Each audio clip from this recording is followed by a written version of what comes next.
Selamat siang Pak Irjen. Pak, to the point aja, ini ada berita heboh di tengah kondisi negara saat ini. Nah, ini ada berita bahwa Rismon Sianipar keluar dari tim yang mempermasalahkan soal ijazah Jokowi. Mungkin ada statementnya, Pak. Baik, terima kasih. Assalamualaikum warahmatullahi wabarakatuh. Waalaikumsalam warahmatullahi wabarakatuh. Selamat siang dan salam sejahtera untuk kita semua. Jadi pertanyaan media itu jauh-jauh hari sebelumnya saya sudah prediksi. Karena dari cara mereka mengulas juga, besok dia ngomong A, besoknya lagi ngomong B. Jadi semua tuh nggak ada yang substantif gitu loh. Ya. Saya dari mulai keluarnya Egy Sujana dan Damai Hari Lubis, saya sudah memprediksi partai akan pecah. Nyatanya pecah. Nah sekarang Rismon mengambil langkah sendiri setelah katanya nih ya, setelah melihat, menganalisis kembali isi daripada tulisannya, analisisnya, ternyata ada hal-hal yang tidak mendasar, mengakibatkan dia jadi ragu akan tulisannya. Dan bahkan yang saya dengar dia akan mencabut dari peredaran buku Jokowi White Paper dan Gibran Endgame. Ini semakin membuktikan bahwa betapa danggalnya, ya, betapa sumirnya suatu analisis tentang seseorang yang kebetulan menyangkut pada Pak Jokowi dan Pak Gibran. Ada apa di belakang ini?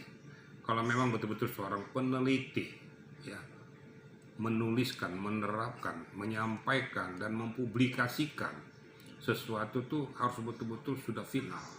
Seketika tuh final tidak bisa ditarik kembali.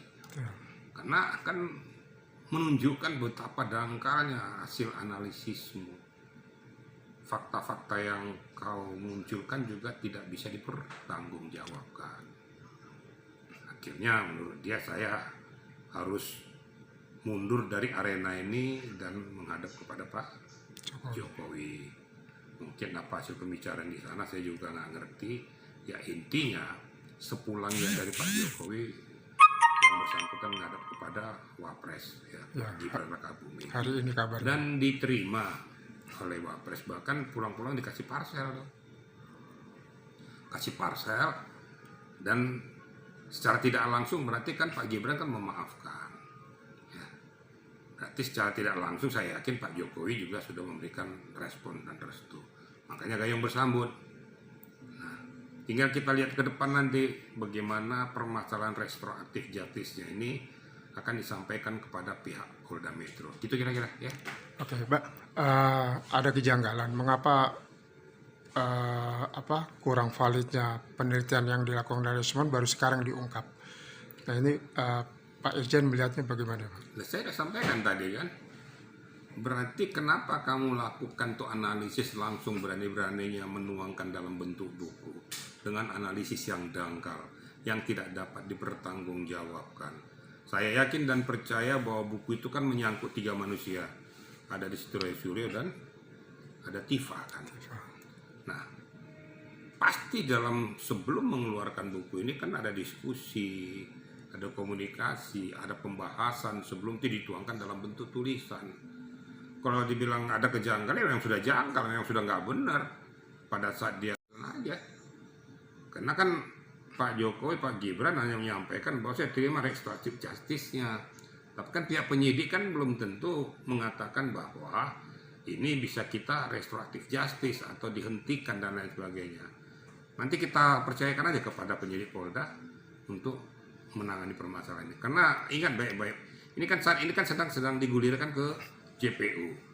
Berarti kalau seandainya dilakukan ini kan berarti akan merubah BAP yang sudah ada. Betul. Nah ini kan jadi krusial, jadi rusak juga gitu kan. Ya, tatanan hukumnya jadi hancur. Tatanan hukumnya kan saling berkaitan, saling beririsan antara keterangan yang satu dengan keterangan yang lain. Namun demikian kita serahkan saja kepada aparat penegak hukum untuk menyelesaikan tugas dan tanggung jawabnya. Gitu kira-kira. Oke, nah Pak ini terlambat nggak sih artinya keluarnya Rismond sekarang ini di tengah proses hukum sudah berjalan, terus kemudian nanti meringankan atau bagaimana nih? Jadi sudut pandang Saya publik. tidak bisa berandai-andai, nanti kita serahkan kepada hukum. Ya tentunya dengan ada permohonan maaf dari Pak Gibran, dari Pak Jokowi, mungkin ada kemudahan-kemudahan masalah penetapan vonis yang dilakukan pengadilan. Tapi itu saya serahkan, saya nggak mau mendahului vonis hakim. Tapi kan sudah ada restu, berarti yang bersangkutan sudah tidak terlalu mendesak ataupun meminta kepada pengadilan sesuai dengan aturan hukum. Karena dia kan sudah memberikan restu, makanya datang. Nanti kita lihat aja ke depan ya, apa yang jadi pokok permasalahan. Yang penting hukum tetap dijalankan. Makanya ada pepatah mengatakan ya harimau, mulutmu adalah harimau. Salah kau menerapkan akan memakan dirimu sendiri. Makanya sebelum bertindak dipikir dulu. Jangan bertindak dulu baru berpikir, jangan dibalik-balik gitu loh kan. Nah, kalau bertindak dulu baru berpikir itu pakai hukum mana, saya juga nggak tahu pakai hukum mana. Orang berpikir dulu baru bertindak gitu loh. Nah, mudah-mudahan kita lihat aja ke depan nanti bagaimana perkembangannya. Artinya, oke. Artinya yang bersangkutan tersebut bisa bebas dari tuntutan hukum? Saya tidak mau berandai-andai. Kacamata sebagai praktisi, Nggak Pak? bisa. Saya bukan orang yang gampang untuk mengatakan pasti bebas, karena bukan hakim saya. Kan gitu. Ya.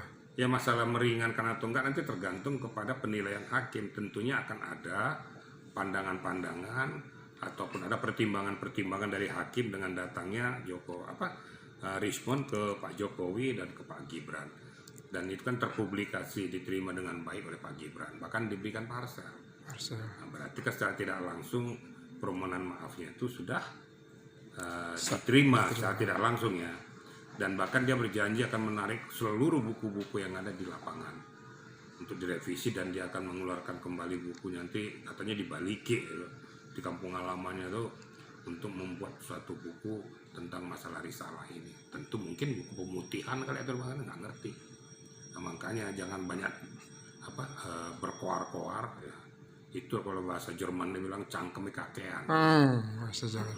Oke.